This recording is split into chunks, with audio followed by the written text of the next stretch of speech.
Satu lagi kendaraan militer Ukraina yang hancur di medan perang.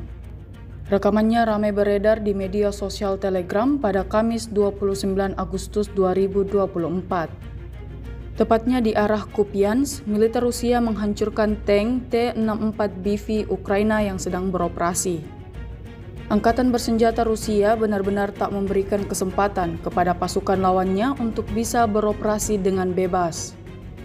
Tank Ukraina yang terdeteksi langsung mendapatkan hantaman dari UAV Lancet Rusia.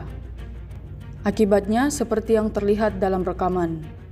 Ledakan dahsyat terjadi dan kubu Volodymyr Zelensky dapatkan kerugian besar. Hingga video ini beredar, beragam komentar dituliskan warganet.